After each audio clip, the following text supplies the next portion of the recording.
Welcome to Primal Scream. This is your host, Nick Graystone. For the next hour, we're going to talk about fantasy, reality, and everything in between. Let's go. All right. Now, with all that being said, I am ready to bring out my special guest for the evening. My friend Opus from Mind Snap Music. He's the drummer from Dead by Wednesday. He's a touring drummer from the Cro-Mags. And I'm only saying just a little bit because this guy's doing a lot of stuff right now. I'm going to bring him on right now. Opus, what's up, my brother? What up? How you doing, dude? Thank you for coming to Primal Scream. I know it was like the 11th hour when I hit you up, but it's so good to see you. Yeah, man, absolutely. Again, for those of you who don't know, this is the gentleman that actually got DemonScar on board and brought us out to the Milwaukee Metal Fest. I did a lot of talking through email with Opus, and it was a pleasure dealing with him, and that was a great time that we had in Milwaukee. So personally, I'd like to just say again, thank you for that smooth transaction with us with that, brother. Absolutely. I would never want to ever come across as anything but sincere with you guys, because that's what I do, man, and that's a lot of the reason why I'm not as ahead as I'd like to be in the business, because I believe in being true to yourself and to other people, and that's very rare in this world, especially in this business. Yeah, no, absolutely, man. That's a great way of looking at it, dude. And you know what? You gain a lot of respect that way, and that's pretty awesome, dude. In my eyes, you made it, bro, a long time ago. Like I said, thanks, man. I looked up some of your stuff from the past, and yeah, let's get into it, bro. So like, I think making it is all just a frame of mind. I mean, dude, making it is really different for everybody. The level of it is different for every different person, depending on how they feel. So like, if someone's just playing on the weekends and having fun and making money, and they feel like they made it, then God bless them. So it's like, it's really just a mindset, making it is just really just loving what you do and being able to make a living out of it. You don't have to be rich and famous. You could be, popular and respected and content, and make a living and being happy doing what you love, and not have to, especially in our genre, we don't really get a lot of that, mega fame and kind of old school rock star or like, movie star status type of treatment. We're in the trenches, and we're always grinding it out, and that's kind of the beauty of the punk, hardcore, metal genre, even rock a lot of times nowadays. I have a question though. Are you seeing two of me? Because I'm seeing two of me. Is that just? I hope it's not doing that on your podcast. No. Oh, good. Okay, cool. I can't stand it. I'm seeing two of myself. Oh, you really? Yeah, no. Right. I think it's just a little bit in my corner, and then you're. No, I'm good. As long as I'm good for you, I'm happy. Yeah. All right. Cool. So what were you saying? No. I was letting you go, man. It was. I was listening, hanging on every word that you were saying. That's pretty awesome. I agree, bro. Like, the whole like vibe, like at Metal Fest too, was like very welcoming. Like, like I feel it's weird, like playing gigs in our local area and stuff. I feel like we do so much better when we're out of town. I'm not trying to diss like people that come and see us here. You're always being judged in your own town, I think. Yeah. If you look at that, no matter who you are, right. I know bands that like even my boy, in Hatebreed. I mean, dude, he's from New Haven. When he plays around Connecticut, people love him. He has a huge fan base, and he's well respected. But there's always the haters. There's always going to be the haters, no matter who you are, whether it's Metallica or Hatebreed or Dead by Wednesday or Cro-Mags or Gargantua Soul back in the day, and we had tons of haters. And the better you do from your area, the more haters you got. And that's a good thing, man. I don't know. I don't pay too much attention anymore about other people. I just kind of forge ahead, and I'm just happy to be where I'm at my age and still able to do it. And I know that eventually there's going to be a day where it comes to an end. So I'm trying to soak it all up and soak it all in as much as I can now. Yeah, no, absolutely. Because I should have done it a long time. I should have done it this intense a long time ago. Even though I did, just not to this level. So it's like, I'm looking at it as like, now or never. Yeah, no, absolutely, man. Dude, trust me, I'm in the same boat right now, bro. Like, I've been playing in bands since I'm 19 years old, dude. Even before that, I was writing, and finally now, like, I'm gaining traction in music. I'm doing stuff in movies, so it's kind of like, one of my friends said it to me. Dude. Your podcast it's pro. This is great looking, man. I dig it. Honestly, dude, I have to come here because if I did it out of my house, it would look like everyone else's shit, and like I got to bring it here. And I have a producer here that helps me out. My boy Meds, the guitarist. He helps me with post production. I'd like to send you some of my Mindsnap music artists, man. Maybe you could interview some of these cats. I would Opus, that would help me so much, dude. I love that. Absolutely, bro. Yeah, and I honestly, like, I do this. I've been bringing guests out. I wasn't sure how I was going to go about it, but I like interviewing. I like talking. I like finding out. You look good behind there, man. Thanks, dude. I appreciate it. Yeah, and I grew up since I seen you last. I grew up the old Tom Selleck, so I'm going for that right now. I like it. Thanks, bro. I appreciate it. So beginnings I like your new single too, man. That you sent me. Which one? Oh, the I can't remember off the top of my head, but it's very unique. Oh, it's more punk. The same old show. Vibe. Same old show. Yeah, same old show. That's it. Yep. Yeah. So it's got that punk in it. It's also got some some metal in it, and it's just I call it a bipolar epic tune. It's raw, and that's going to be. I can't divulge too much information, but that's going to be. Is that the song that you want? It's going to be on the MMF compilation this year. Okay, excellent. I love it. I love that. Thank you. I can't really. They haven't announced anything yet, so I can't really say much. But all I can say is that Milwaukee Metal Fest is happening May 16th through the 19th this year, and Mindsnap Music is still in effect a sponsor and involved in a lot of the independent and regional and local bands that are playing and opening as an independent, booking contractor for the event through Milwaukee Metal Fest. And I appreciate being involved and, all that good stuff. And I want to, thank obviously Jamie for making that happen again this year for me. Dude, talk about like someone who's cool as shit, bro. Like, I've seen Hatebreed all these years leading up to like playing Milwaukee Metal Fest and just being on the other side and just seeing how humble and like, he's like, you're not going to get a nicer guy, man. Down to earth and just like very cool and just, he gives back. He's been through a lot. He's been through a lot just like everybody else and he's still fighting, man. Yeah, absolutely. It's not an easy road for Hatebreed. I mean, dude, like that style, it's like being like a Slayer, you have to remain aggressive, it's that style. People don't want anyone to change, It's like you gotta just be Hatebreed always, Yep. And then you get older and things change and I don't know, it's hard for a lot of bands and they survived and able to. Now they're even doing this year, they're doing better than they have in a while. I mean, I saw some show. A lot of shows were sold out. A lot of the Hatebreed shows were sold out. So yeah. I was seeing clips of that stuff. Respect, Yeah. And they were just on that Lamb of God cruise too, right? Yeah. Now he's doing two major. He's booking and putting on two major festivals himself. Dude, that's amazing. An independent promoter. You know why? Because he never forgot where he came from, and I think he's doing this just to like pay back. Giving those other guys a chance, He's trying. It's not easy. A lot of people, there's a lot of I know from being involved, there's a lot of red tape and a lot of things blocking our way to do that. Yeah. A lot of people don't want to help indie bands or like, up and coming or developing bands. They don't want to do that. They just don't. They want it already developed. They want to sell tickets. They want to make money. They don't give a crap.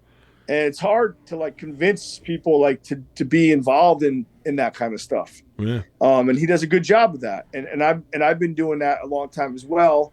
And I think it's part of just networking and creating good karma around yourself. And hope that it always eventually circles back to you. And if it doesn't come right away, eventually it does at some point, You know what? Once you get in, you try to make as many contacts as you possibly can, and don't be an asshole and don't out welcome Simple yourself. as that. Simple as that. I've been. I'm not perfect. I've been an asshole before, and I'm sure but those days are long gone. You learn. You live through your mistakes. You learn, and you. That's how you better yourself. That's kind of like what a lot of people have to do. That those. A lot of times have changed, and people have changed, and I haven't, like, for example, I haven't drank a drop of alcohol in over 6 years. Wow! Congratulations, dude. That's a major feat. Yeah, and it's not because, and it's funny because it's not just really because I really wasn't really necessarily an alcoholic. I had some health issues, and it was stomach stuff and liver stuff, which ended up being liver stuff, because of the fact that I was doing everything wrong. And I had to change my lifestyle completely, not diet, not, give up certain, give up everything, just certain things that were causing a lot of the issues. Right. And when I did that, everything changed. I lost a bunch of weight. My playing started getting better. I was more focused. I was considered more for gigs because they know I was reliable. They weren't drummers. Drunk drummers, unless you're John Bonham, are the worst thing in the possible, and you could possibly have. Is it even a buzz drummer? There's the dexterity's out the window. Yeah. Even if you think you're on your game, you're not. Yeah, yeah. So but I cured myself, through food. I'm off of all medications. I'm not drinking. It was a turnaround at some point because I had my kid. I wanted to really take my career serious. Yep. And get to another level. And that's kind of what I did. But also a reason why I don't drink. And at that point, it wasn't because I was like always hammered or an alcoholic or I couldn't stop or whatever. I was a social drinker. And I'm Italian, and I was born in Rome, and I love red wine. And I would drink when I ate dinner and socialize, but like a glass turned into 2 glasses turned into a half a bottle turned into a bottle, 2 bottles, and then a gallon later. And I'm mixing it with soda because I learned that in Europe. They call it like a diesel, like red wine and Coke, which is all sugar, all calories. I'm sure it's delicious, though. It's disgusting. Yeah. And I loved it. Yeah. And it really, but I was having like all kinds of stomach issues, GERD, ulcers, bad bacteria, overabundance of bad bacteria, all this crazy shit that you don't want. And I didn't realize it until it was too late. And then I basically cured myself, got rid of all that shit, and started eating right, and no fried foods, no spicy foods, no alcohol, no soda, no sugar in my coffee. Like I really go all out, and then everything turned around. And now the doctor's like, "Yo, you're better than you were before you got sick." He's like, "You're good." I work out all the time. I do martial arts, yoga. I have to just to stay in shape for the drumming, because I ain't no spring chicken. It's like, I gotta stay in shape, otherwise it's gonna be miserable. No, absolutely. You know what, dude? Once I get back, I just started back on my health kick. I've been doing Weight Watchers on and off since 2017, and I lost like 90 pounds. Then I gained back a bunch. It sucks, dude. It's tough. I don't judge. It's not for everybody, and there's plenty of healthy, chubby people out there, and I was one of them. Not then, but for a long time.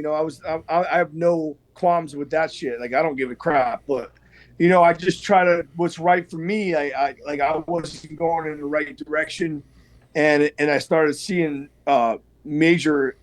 Problem was they got me on this stuff called omeprazole, and then they put everyone on that shit. It's like a PPI. It's like a major Pepsid, but like prescribed. Yeah. And they got the whole America on this shit.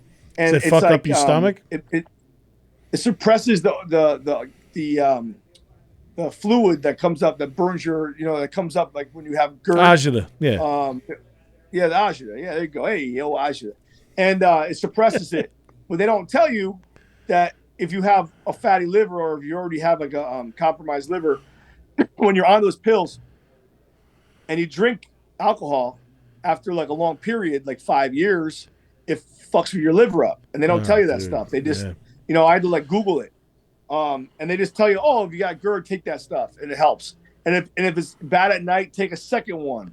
And I was waking up choking on my own vomit like Jimi Hendrix. And I couldn't breathe. So I had to make a change, and I did. And that's the whole point, and scary, bro. But the thing is that then once you stop and you walk away, I don't mean to sound like I'm lecturing because I don't give a shit. But once you stop and you walk away from alcohol, right? You start seeing everything is related to it. So like, okay, you want to go out for a good time, it's got to be involved in it. You go to a concert, they're selling it, and you get judged on if you're a good band. If a lot of people show up and you sell a lot of alcohol, yeah, so you're selling poison to the masses.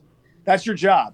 You're selling poison, and if you sell a lot of poison because your band does really well and has a lot of people that are drunk and going crazy, then you've done well. That's what the club owners want, man. They make the money with that way, right? And that to me.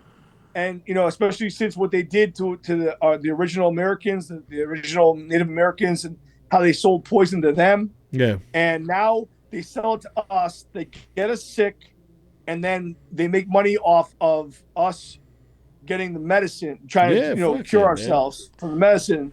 I can go on and on. It's a vicious circle, bro. It's a vicious cycle. It's giant. I don't want to sound like a maniac, but it's a vicious cycle. And then on top of it, I thought of my boy, growing up. I'm like, does he want to see this guy with a beer belly I don't mean, again, no offense. I'm not saying anything negative about anyone with a belly or whatever. I'm just saying, I would sit on the couch, go get me a beer and drinking a 6-pack like every night. And that's what they see is what they're going to do. Absolutely. And monkey see, monkey do. Sure. And I don't want that kind of influence on my boy. Just like I don't want to smoke cigarettes because I don't want him to. He might pick it up anyway. Yeah. But I don't want to be the bridge, that negative bridge. No, I hear you, know what man. I'm saying? So with all that put together, I'm like, you know what? I'm done. I'm 8.5 years sober off of opioids and narcotics. So. Major fucking snafu in this world, bro. Dude, honestly, bro, I was on a fucking one-way ticket, bro. And you know what? Thank God. I stopped because, first of all, I had a kid, too. And secondly, I didn't want my kid to come up to me one day and ask me what's wrong. Yep.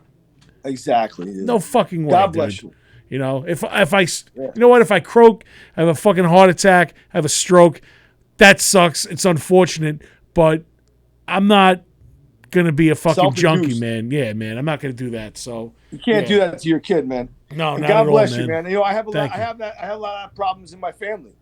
And everyone does, dude. It's sad to see what it turns you into. It turns you into something that you're not, bro. You could turn a loving person into a fucking monster, bro. Evil, deceitful. You sort of inherit. It sounds crazy, but you inherit a demon. You sure do. Yep. Absolutely, man. Yeah, fucked absolutely. up. So now bringing it back, dude. Like the beginnings of your musical interest. Like where'd you start? Like what was the thing, the band, or what was it that was like, okay, I want to do that? Well, I mean, when you bring it real back, I mean, you know it. Kiss, bro. Come on. Well, I'm an interviewer, so of course I have to bring it back to that. That's why I wanted to ask that. I got them right here on my wall. Hold on. I got old school Kiss. Check this out. There they are. You see it? Yes, I do. Awesome. Oh, yeah. I'm actually going to see them at the Garden 2 nights in a row. Nice. Yeah, oh man, I wish I could go. December 1st and December 2nd. I'm going to take my kid. Oh man, that's incredible. Yeah, I can't wait, man. I've been a Kiss fan through all eras and everything, and yeah, man, I just I've always My kid loves Kiss now too. Dude, you know what? It's cool. He likes disco Kiss. He likes disco. Oh yeah, dude. Zoe, my daughter, she loves "I Was Made for Loving You," bro. That's her jam. Oh yeah, that's actually her first song that she actually remembered. Disco Kiss. Yeah, Dynasty. So, I love it. Speaking of Kiss, now these are my top 5 Kiss albums, and I got a little collage that I made. It's not everyone's top 5, but they're mine. So it's Ace's solo album. You say Elder, I'm gonna laugh at you. No, dude, it's Ace's solo album, Revenge. That's not a Kiss album. What do you mean? They released 4 of them at the same time. No That's good. Not Kiss. All right. No, you're out. I'm out before I even start. All right, so Revenge is another one. Destroyer. Alive. Revenge. Wow, that's their alternative 90s sounding Alice in Chains album. Oh, at Revenge? Yeah. Yeah, dude, I love it. That's my favorite. Other than the originals, that's my favorite era of Kiss. I forgot about that album. That's like when they tried to go like grunge, right? Yeah, well, they did Unholy. They do I Just Wanna. Yeah, it was during the 90s when Alice in Chains was big and shit. They dropped their guitar, they tuned their guitars, and they started doing harmonies with the vocals and shit. Yeah, absolutely. That was it. Alive, and then Creatures of the Night. Where are you at? Creatures of the Night, wow. Yeah, I love Creatures of the Night. I love War Machine. Like Hotter Than Hell? Yeah, I like Hotter Than Hell, but I mean, it's not my top 5. Dressed to Kill? I think your top 5 is going to be like the first couple albums? No, I like Kiss Alive 2 and Destroyer. Okay. So that's definite. Those two. And then I like Dynasty. I do. Yeah. I like The Elder. Dude. I can't like The Elder, but you can. Yeah. I was breaking the balls. No one likes The Elder. I don't know what the fuck they were thinking with that. Animalize. I like Animalize a lot. Really? Yeah, I do. All right. Dude, Lick It Up. Come on, man. Lick It Up is cool. Yeah, I like Lick It Up. All that stuff. Yeah. 80s Kiss. 80s Kiss. Dude, you know what? Vinnie Vincent wrote a lot of good tunes for them. Track of Animalize. What was that? It was killer. What the fuck was it? It was like that. It was real metal kind of. On Animalize? Yeah. Not All Night, is it? What is it? All Night? God, it was like a fast-paced riff. I don't remember. You know what? I'm going to look it up. But what I'm going to do is I'm going to take a break right now. I'm going to put one of your songs on. Okay. This is off of your album Capital Conspiracy, and it's Mars in Exile. Yeah, it's a brand new album. Not brand new. It's actually not. It's 2023, but it's the newest Dead by Wednesday album. It's most recent. Capital Conspiracy.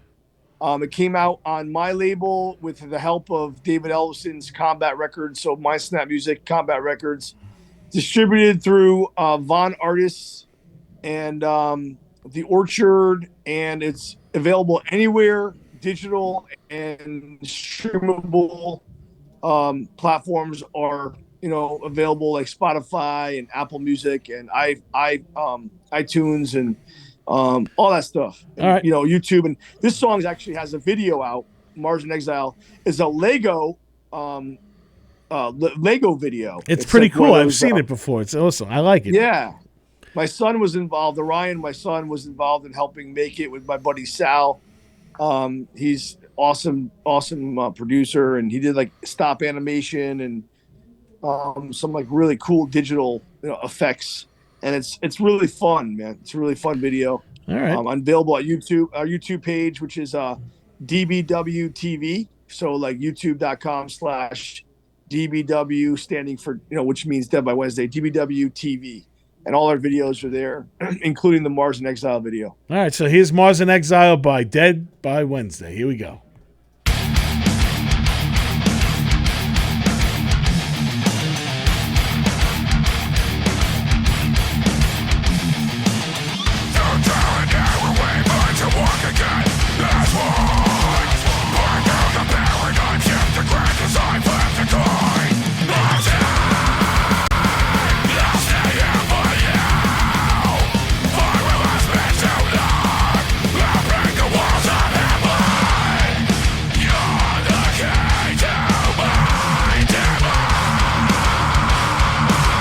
I don't hear nothing. Is it playing?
That was Mars in Exile by Dead by Wednesday. And we have Opus in the studio via Zoom.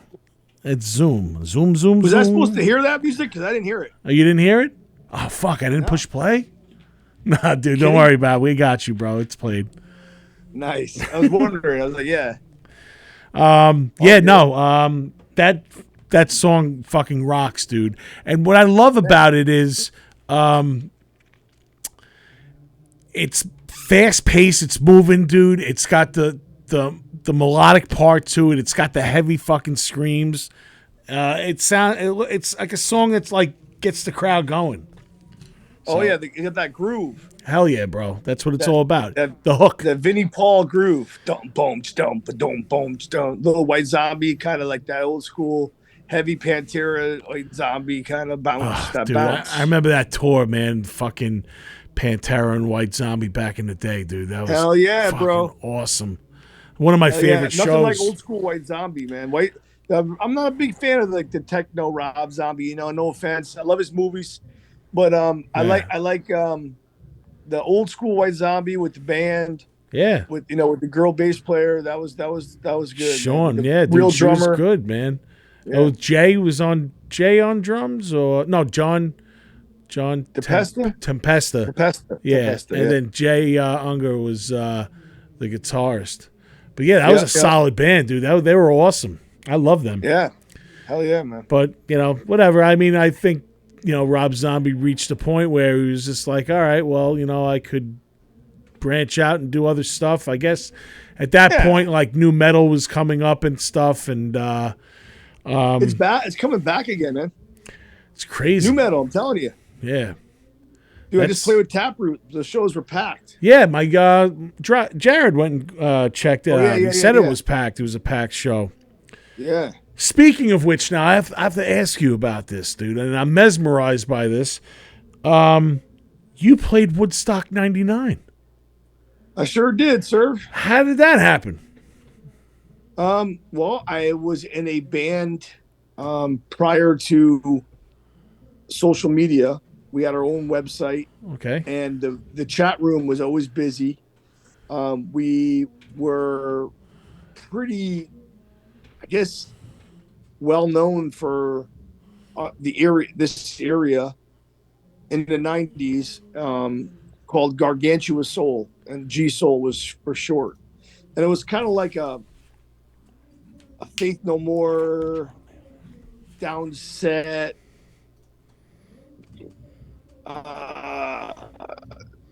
Chili Peppers esque, I don't know, type of thing, and like heavy funk rock metal-ish, very unique, very ahead of its time, kind of rap rock-ish, but not really. Still singing, I don't know. It's an odd band, and before it was super popular, he would do like different gimmicks every show, so you never knew what he was going to do. Very theatrical. Went to school for that.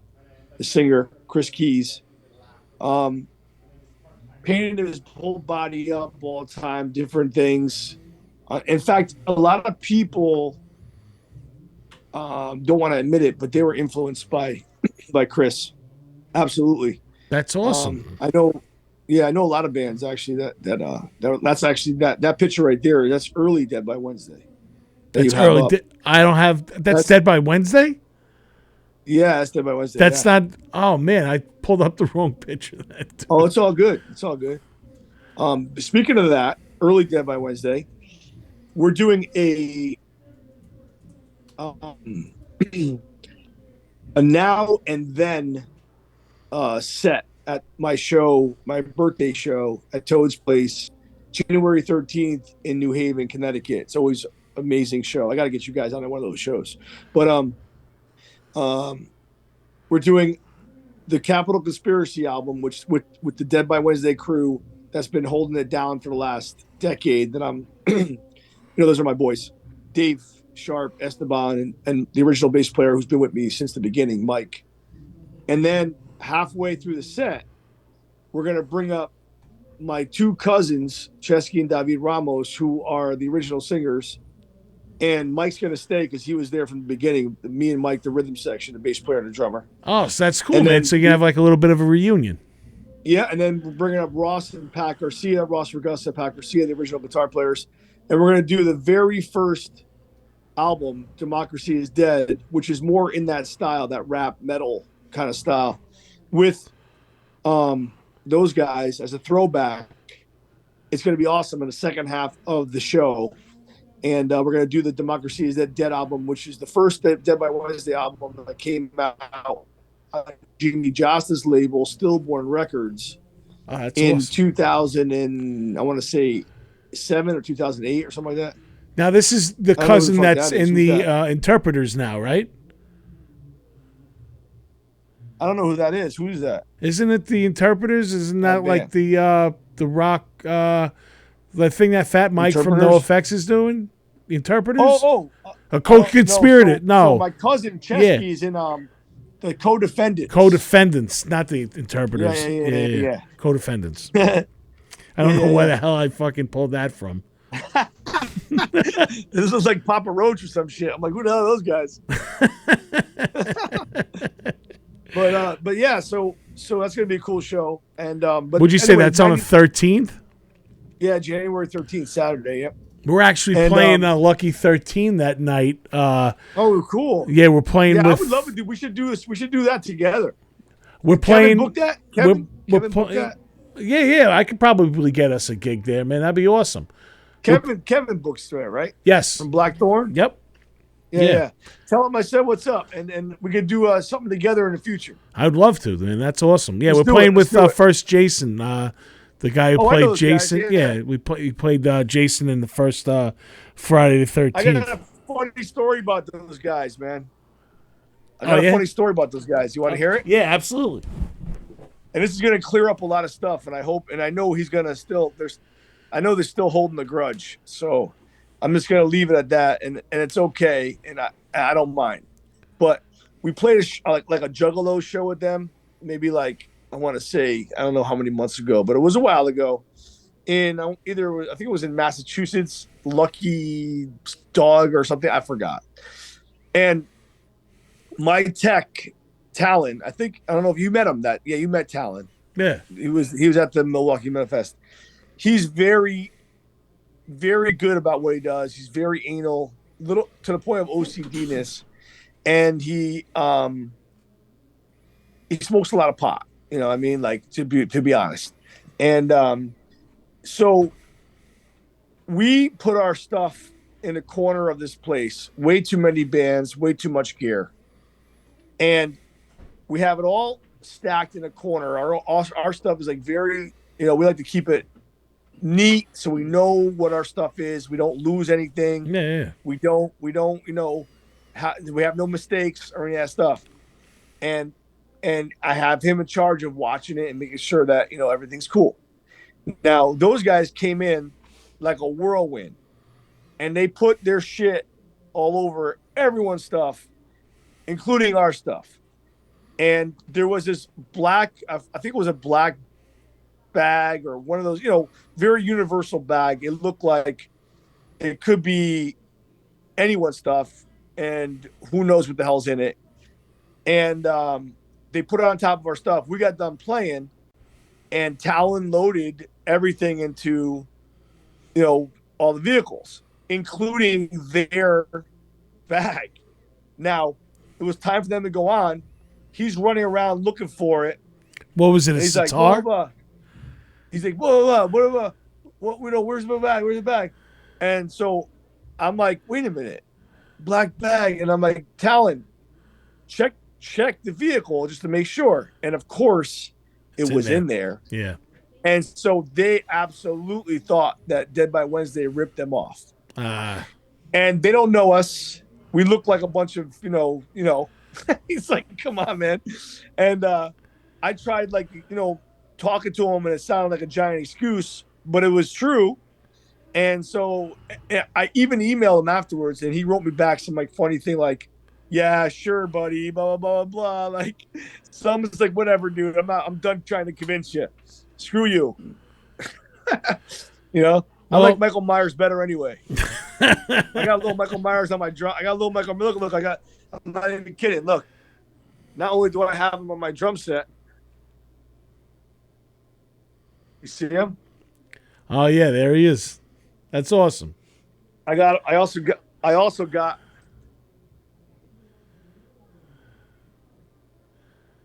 There he is.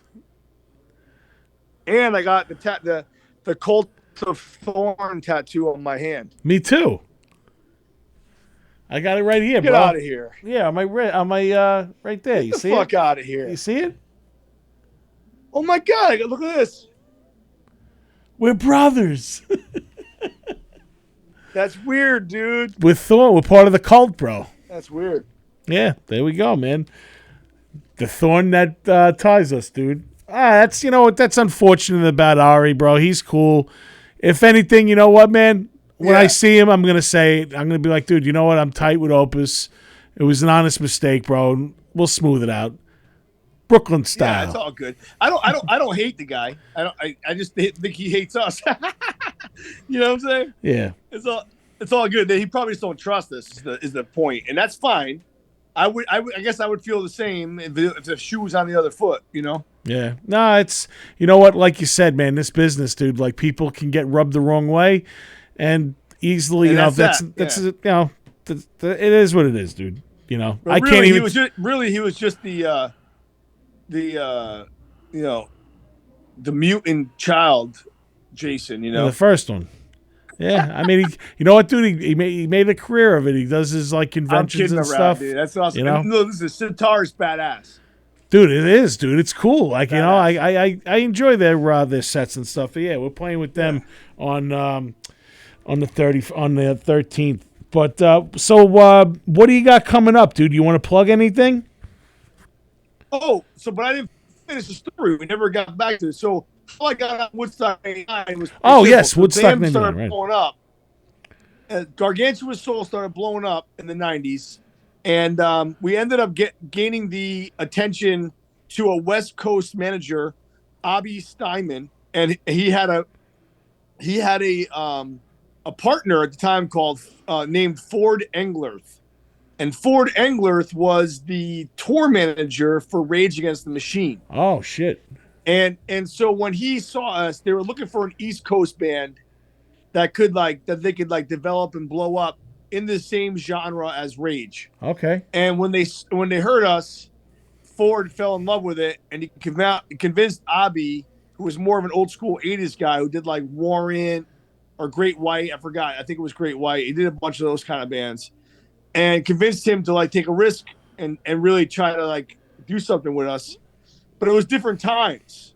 Like there wasn't Facebook and Instagram and TikTok. No, It none was of that. it was you have a website, a chat room. You were either popular or you weren't. You flyered, you put stuff on the polls, word of mouth, email lists, even mailing lists. We would mail stuff out. You know what I mean? And we worked our ass off, dude, to do what we did. I mean, there were so many accolades with that band. I mean, we were on a VH1 original movies that rock series called what the hell's his name? Oh God, there's a bunch of people that were in it that were like super super famous now.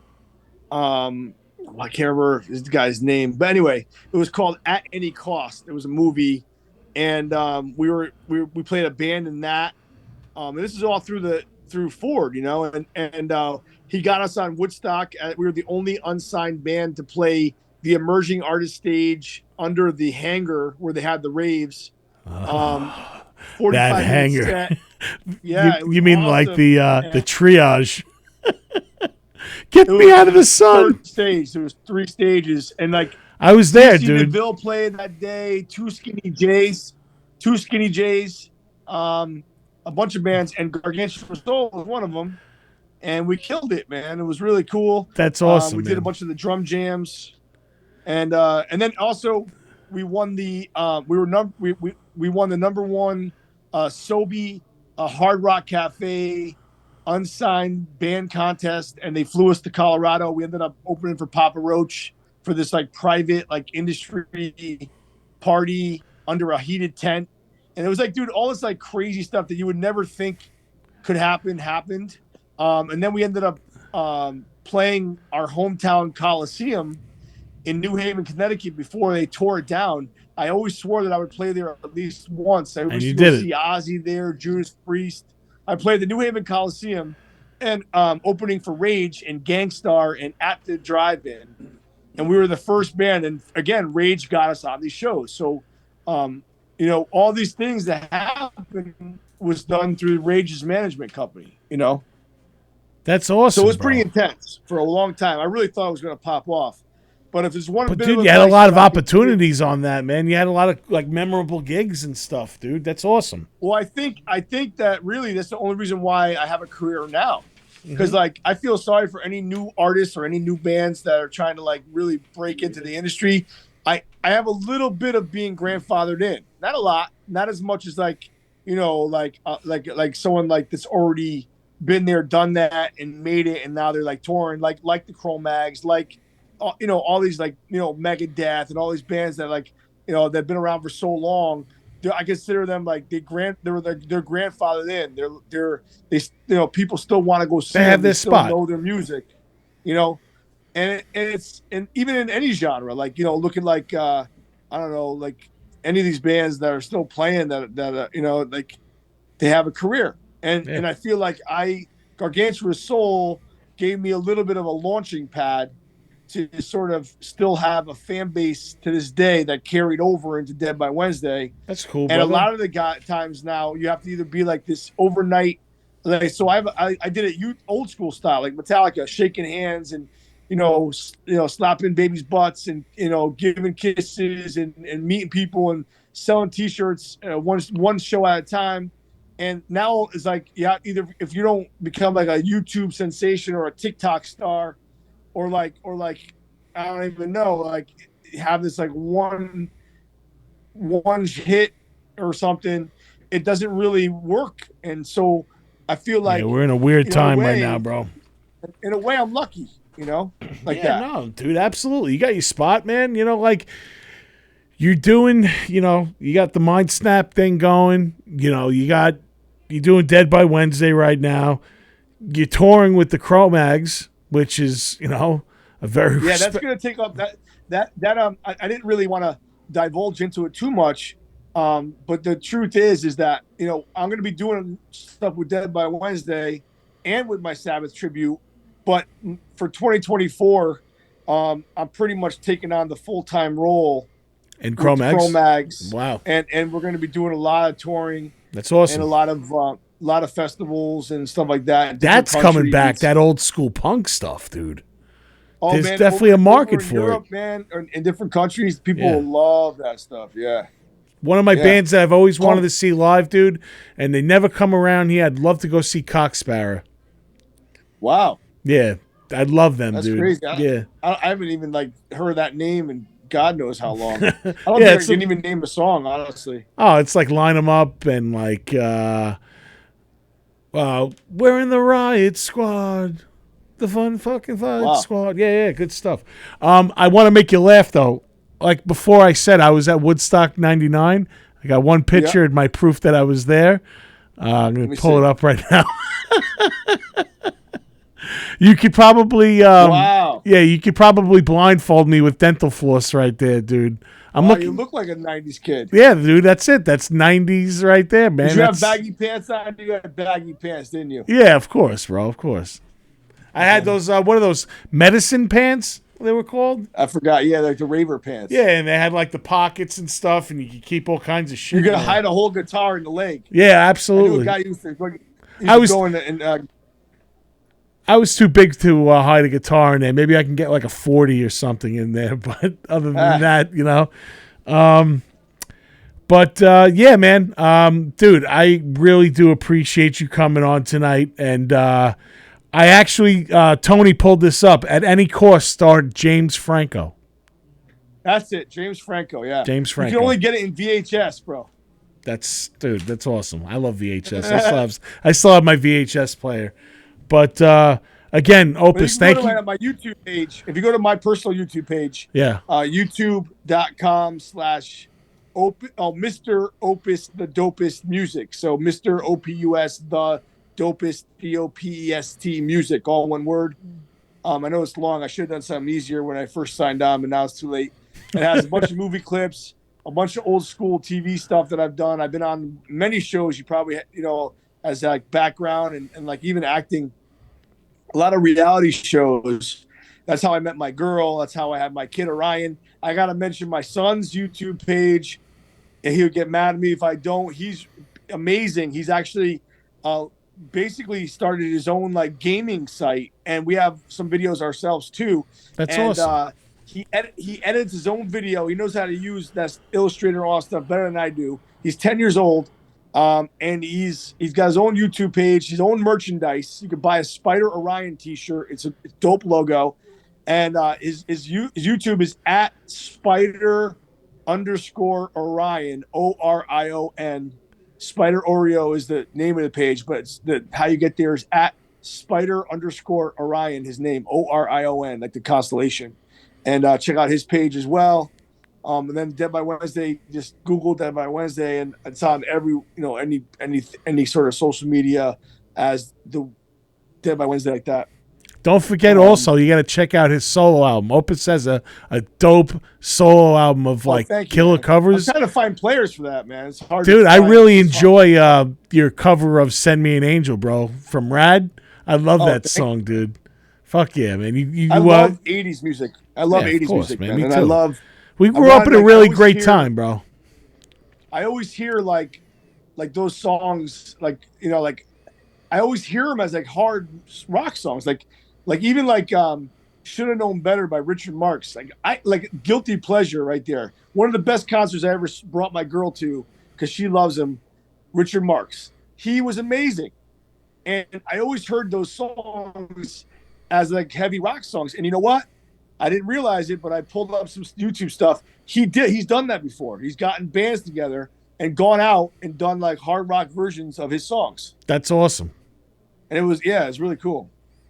I follow Richard Marx on Twitter sometimes, or X it's called now, but he owns people, dude, that try to like rip into him. He's pretty fucking funny, man. Yeah, you got to check out his stuff. He's a smart guy, and he's funny. He's live. Man, of course. Funny. Of course, dude. Yeah. But again, dude, thank you so much. I appreciate you coming on. Thank you. And I'll be talking to you soon, my brother. Podcast. Absolutely. Thank you, dude. I'll start sending some people your way. Please, dude. Anytime, bro. I'll definitely put them on for you, and I'll catch up with you soon, bro. Thank you. You're gonna share us on all the social media stuff. Like, I tagged you. I tagged you on the original feed, but once I'm done, I'm gonna put it on Spotify probably tomorrow, and then I'm gonna put it on my YouTube channel. And I'll tag you in that too, and send you the links and stuff. Sounds good, brother. Thanks so much, Opus. Have a good night, brother. All right, peace out, man. I'll be talking to you soon. Take care. Later, man. Thanks. Later. All right, so that was pretty awesome, man. Opus has a lot to talk about, and thank him again for coming on. All right, kiddies, we're running out of time.